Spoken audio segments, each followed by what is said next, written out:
हर तरफ फैमिलीज अपने lost loved ones के बारे में अपनी पुरानी यादें शेयर कर रही थी।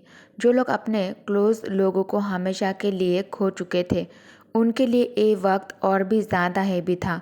इस वक्त सबसे ज़्यादा पूछा जा रहा सवाल ये था कि अब किम फैमिली का सक्सेसर कौन बनेगा। लेट ड्यूक का नाम आते ही लोग बिना सोचे इस टॉपिक पर बात करने लगते हैं। ये टॉपिक एक तरह से टाबू भी था और लोगों में क्यूरियोसिटी भी क्रिएट करता था, स्पेशली उन सब के लिए जो मिसेस किम यानी कि ड्यूक के मादर को एक दुस्संबाद या फिर मैसेज देने आए थे। ड्यूक के पासिंग के बाद कोई सक्सेसर अनाउंस नहीं हुआ था, इसलिए उनके लॉयल फॉलोअर्स हर सवाल के अनक्लियर जवाब देते थे ताकि फ्यूचर प्लान्स रिवील ना हो। चाहे उन्हें सक्सेसर चूज करना ज़रूरी लग रहा था, पर फैमिली के करंट हेड मिसेस किम, ड्यूक के मदर, अभी भी कोई भी डिसीजन लेने को रेडी नहीं थी। जब तक उन्हें बेटे का बॉडी वापस लाकर उन्हें होम स्टेट में प्रॉपरली दफन ना की जाए, तब तक ड्यूक की सीट खाली ही रहने वाली थी।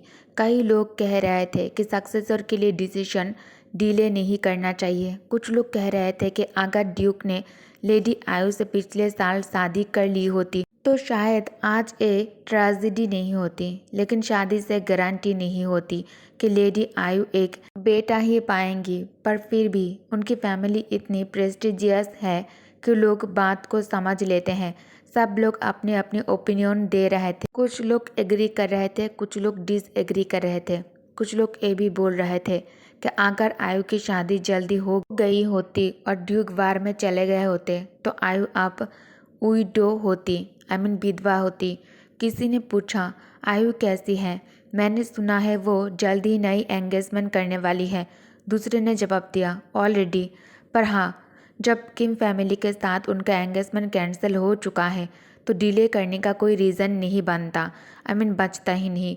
काउंटेंट ने बहुत मेहनत करके एक अच्छा मैरिज मैच ढूंढ लिया होगा, पर जो भी लड़का हो, किम फैमिली जैसा स्टेटस तो नहीं होगा उनके पास। लोग आयु और उसके मादर के लिए सिंपैथी फील कर रहे थे।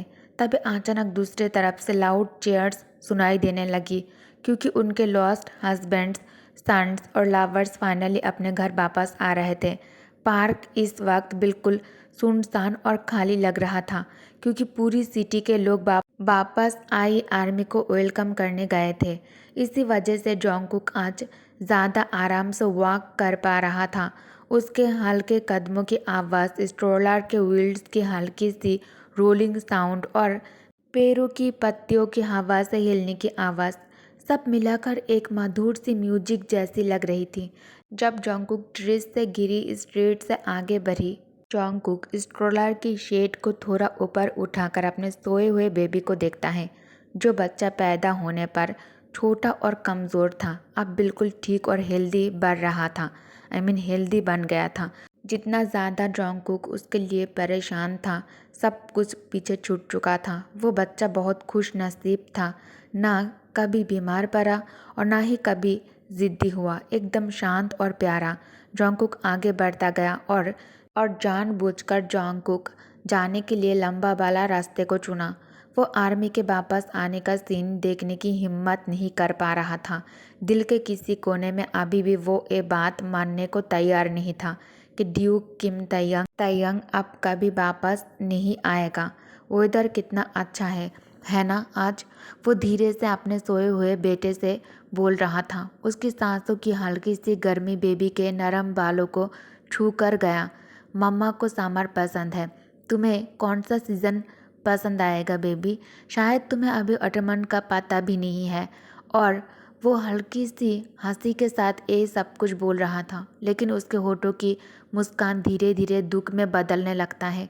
अपने बच्चे को बाहों में लिए होने के बावजूद उसके अंदर की खालीपन कम नहीं हो रहा था। वो चुपचाप अपने सोए हुए बेबी से बातें करता रहा। तब उसने देखा कि उनका घर सामने आ चुका है। वही घर था जिसके बारे में तैयांग ने कहा था कि वो टेम्पोररीली यही रहे जब तक वो लौट कर नहीं आता है। पर अब एक घर जोंगकुक और उसके बच्चे का असली घर बन चुका था। ड्यूक की अटर्नी और बटलर ने ताइयांग के दिए हुए सारे वादा पूरे किए ताकि जोंगकुक और बेबी आराम से और इज्जत से जी सके। उसकी जिंदगी तब से शांत और बिल्कुल बेघटना सी हो गई थी और शायद ये सादगी भरे थोड़े उदास दिन आगे भी ऐसे ही चलेंगे क्योंकि वो अब कभी वापस नहीं आएगा। उसके दिल में फिर से वो पुरानी उदासी लौट आया था। जोंगकुक जल्दी जल्दी चलना शुरू कर दिया, जैसे वो उन एहसासों से भाग रहा हो जिनको वो कभी पसंद नहीं करता था। पर कुछ ही देर में वो दुख फिर से धूल की तरह हवाओं में उड़ गया, जैसे कोई बुरा सपना हो। तब उसे एहसास हुआ कि उसकी शू लेस खुल चुका है। हल्की सी सांस लेकर वो झुक गया और लेस बांधने लगा। जैसे ही वो नॉट बांधने वाला था, अचानक पुरानी यादें जोर से उसके दिमाग में लौट आता है, जैसे एक तेज लहर हो। वो दिन याद आया जब वो तैयांग के साथ एक अनजाने से शहर में था, जहाँ सब कुछ अजीब सा लगता था। जोंगकुक के आंखों के सामने एक तस्वीर उभर कर आ जाता है। तैयांग उसके सामने घुटनों पर बैठा और जोंगकुक की खुली हुई शूलेस को बांध रहा था। उसकी शांत नीली आंखें, उसकी लंबी उंगलियों की गर्माहट, उसके शूज का टेक्सचर और उसका नीटली बांधा टाई जो उसके हर कदम पर हल्का सा हिलता था, सब कुछ उससे बिल्कुल वैसा ही महसूस हुआ जैसे वो पल अभी हो रहा हो। जैसे जैसे वो याद साफ होता गया, जोंगकुक की आंखें आंसू से धुंधला होने लगता है। इस बार उसने आंसू नहीं पोंछे, उन्हें बहने दिया ताकि सारा दर्द हल्का हो जाए। आंसू खत्म होते होते उसके अंदर सिर्फ एक सुस्त की खामोशी रह जाता है। सांस संभालते हुए जोंगकुक शूलेस बांधना खत्म करता है और खड़ा हो जाता है। उसने गहरी सांस ली, स्ट्रोलर का हैंडल पकड़ा और फिर से चलना शुरू कर दिया, पहले से थोड़ा हल्के दिल और ज़्यादा हिम्मत के साथ। घर के गेट तक पहुंचते पहुंचते जोंगकुक की आंखों की लालिमा भी कम हो चुका था। उसने देखा उनके डोर के सामने एक लंबा आदमी मिलिट्री यूनिफॉर्म में चुपचाप खड़ा था। उसकी सांस एक पल के लिए रुक जाता है, दिल तेज धड़कने लगता है। वो आदमी धीरे से जोंगकुक की तरफ मुड़ता है और जोंगकुक के चेहरे पर एक चमकती हुई मुस्कान आ जाता है। लेकिन अगले ही सेकंड जोंगकुक की एक्साइटमेंट गायब हो जाता है, क्योंकि वो इंसान नहीं था जिसका इंतजार जोंगकुक इतने सारे अरसे से किया था। फिर भी वो वहाँ खड़ा था, एक नई खबर, एक नया पल, एक नई कहानी लेकर। उसे रोकना मुश्किल था। जोंगकुक एक बार फिर मुस्कुराता है, क्योंकि बोगम को घर लौटते देखकर उसके दिल में थोड़ी गर्माहट आ जाता है। बोगम, जोंगकुक प्यार से कहता है, लेकिन तब तक स्ट्रोलर के अंदर सोया बेबी हल्की सी हरकत करते हुए आंखें खोलने लगता है। बोगम लिविंग रूम में धूप से भरे कोजी सा कमरे के अंदर बेबी के साथ बैठा था। जोंगकुक किचन में ध्यान से चाय बना रहा था और बेबी बोगम के सामने बिल्कुल भी रो नहीं रहा था। पर बोगम को फिर भी हल्का सा डाउट हो रहा था। जोंगकुक कह रहा था कि बच्चा बहुत जेंटल है, पर बोगम को लग रहा था कि बेबी उससे थोड़ा अनकंफर्टेबल है, जैसे उसे देखकर बेबी को कुछ अजीब सा लग रहा हो। बोगम को भी अजीब सा लग रहा था, एक छोटे बच्चे में इतना फेमिलियर चेहरा देखकर। फिर भी बोगम बेबी को प्यार से इस्माइल करता है और हल्का सा उसे झूला भी दे रहा था, जितना वो कर सकता था। इसका नाम क्या है? बोगम जोंगकुक से पूछता है जब वो चाय लेकर वापस आया और बोगम बेबी को अपने गोद में हल्का सा बाउंस कर रहा था। जोंगकुक मुस्कुराते हुए जवाब देता है, शूहू। बोगम बेबी को वापस जोंगकुक को दे देता है और वो उससे प्यार से गले लगाकर सामने सोफे पर बैठ जाता है। दोनों एक दूसरे से सिंपल सी बातें कर रहे थे, जैसे पुराने दोस्त जो बहुत दिन बाद मिल रहे हो। वार का टाइम हमेशा वक्त को लंबे पालों में बदल देता है। बोगम खुश था कि अब वो जोंगकुक से आराम से बिना बोझ के बात कर पा रहा था। तुम्हें घर वापस देखकर बहुत रिलीफ हुआ, जोंगकुक हल्का सा मुस्कुराते हुए कहता है। तुम्हें भी, बोगम चाय का कप रखते हुए मुस्कुराता है। मुझे बहुत खुशी हुई कि तुम ठीक हो गए हो और तुमने एक हेल्दी बेबी को जन्म दिया है। मतलब हमने अपना वादा पूरा किया। जोंगकुक की मुस्कान और भी ज़्यादा ब्राइट हो जाता है। मैं जानता हूँ, उसने धीरे से कहा। बोगम की आवाज़ हल्की सी भारी हो गई। बोगम की आंखों में थोड़ी सी लालिमा आ जाता है। पिछले वाटरमैन की यादों को सोचकर वो उस वक्त छुट्टी पर आने वाला था जोंगकुक को मिलने, पर अचानक से परमिट कैंसिल हो गया था और वो उससे मिल नहीं पाया। उस वक्त जोंगकुक भी पूरी तरह से ठीक नहीं हुआ था। जब जोंगकुक ने अभी अभी बेबी को जन्म दिया था तब वो अपने बच्चे के साथ अकेला रहने वाला था। बोगम रुकना चाहता था पर जोंगकुक ने उससे ब्राइट सी स्माइल के साथ कहा कि वो ठीक रहेगा और दोनों को चिंता करने की ज़रूरत नहीं है। उस दिन बोगम उससे वादा किया था कि वो ज़रूर वापस आएगा। वो उससे अलविदा कहकर बॉर्डर पर एक मिलिट्री हॉस्पिटल में ड्यूटी पर चला गया। बोगम कहता है, अच्छी सेहत में दोबारा मिलेंगे हम।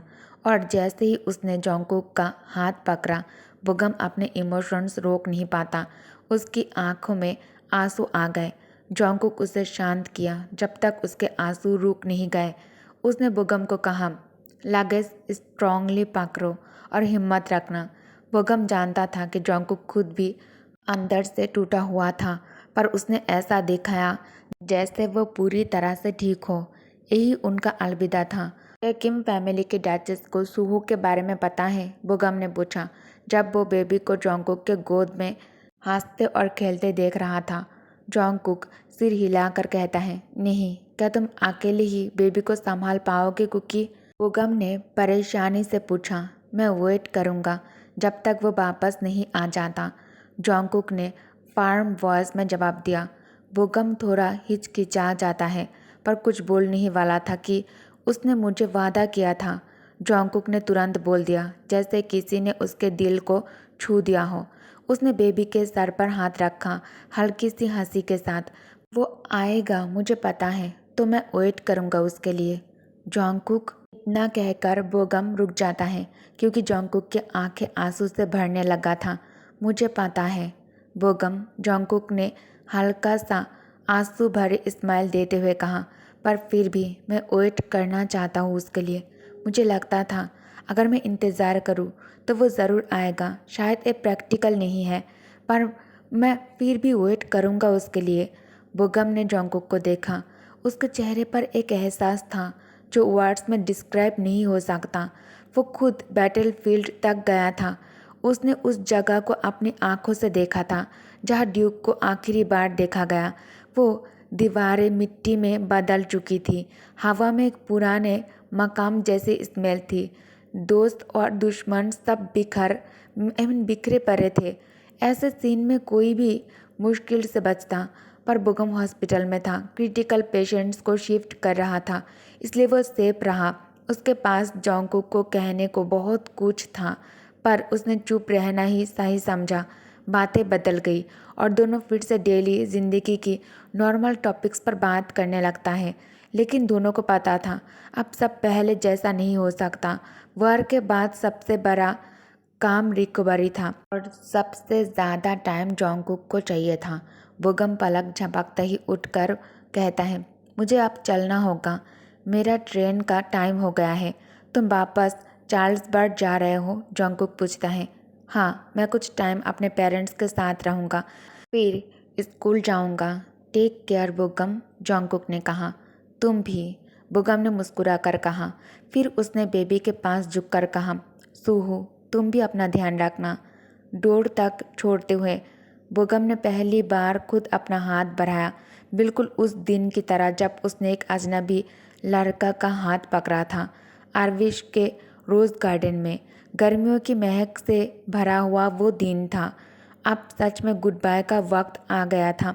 ओके गाइस, तो इस पार्ट को मैं यही एंड करती हूँ। और हाँ, अगर आप लोगों को पता नहीं है कि मैंने न्यू चैनल क्रिएट किया है जिसमें मैं boxer and doctor story upload करूँगी और भी बहुत सारी एफएफ हैं जिन एफएफ को आप लोग बहुत ज़्यादा मिस कर रहे हो।